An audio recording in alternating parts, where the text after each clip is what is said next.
সূরা মায়াদার ৩২ নম্বর আয়াতের মধ্যে আল্লাহ তাআলা বলছেন, মান কাতালা নাফসাম বিনাফসিন আও ফাসাদিন ফিল আরদ, কোনো ব্যক্তি যদি অন্য কোনো ব্যক্তিকে হত্যা করে, অর্থাৎ কোনো মানুষ যদি কোনো মানুষকে হত্যা করে, হ্যাঁ কিছু কারণ আছে হত্যা করার, এগুলো হচ্ছে যুক্তিসঙ্গত আইনসিদ্ধ। যেমন আদালতের রায়ে কোনো কোনো মানুষের মৃত্যুদণ্ড হয়, হয়তো ওই মানুষটা কাউকে হত্যা করেছিল বা অন্য কোনো কারণে ওই লোকটার মৃত্যুদণ্ড হয়েছে।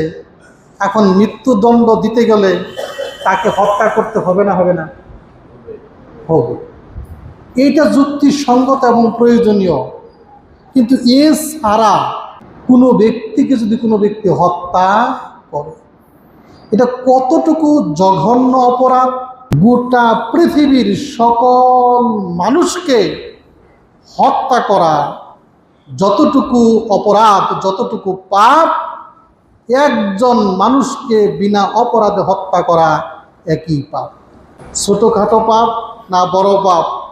অপরদিকে আল্লাহ তাবারক ওয়া তাআলা বলছেন, মান আহইয়াহা, কোনো ব্যক্তি যদি অন্য কোনো ব্যক্তিকে বাঁচালো, কোনো বিপদ আপদ থেকে বাঁচালো, বা অসুস্থ কোনো মানুষকে সেবা দান করে, চিকিৎসা করে সুস্থ করে তুললো, নতুন জীবন সে পেয়ে গেল, সেটা যে কোনো মানুষ হতে পারে, হিন্দু হতে পারে, বুদ্ধ হতে পারে, খ্রিস্টান হতে পারে, মুসলমান হতে পারে, ধনী হতে পারে, দরিদ্র হতে পারে, সাদা হতে পারে, কালো হতে পারে, দেশি হতে পারে, বিদেশি হতে পারে, মালিক হতে পারে, গোলাম হতে পারে, যে কোনো মানুষকে যদি কেউ দুনিয়াতে বাঁচতে সাহায্য করলো, বিপদ আপদে সাহায্য করলো, আহিয়ান নাসা জামিআ, গোটা দুনিয়ার মানুষকে সে বাঁচালো, গোটা দুনিয়ার মানুষকে সে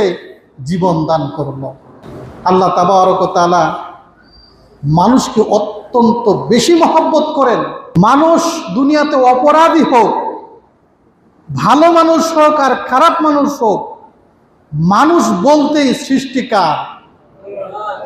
প্রত্যেকটা মানুষ আল্লাহর মহব্বতের, সে যে কোনো ধর্মের হোক, অবশ্যই অবশ্যই তার বিপদ আপদ অসুস্থতায় সাহায্য করলে আল্লাহ রাব্বুল আলামিন বললেন, গোটা দুনিয়ার মানুষকে বাঁচালে যে নেকি হলো সেই নেকি সে পেয়ে যাবে।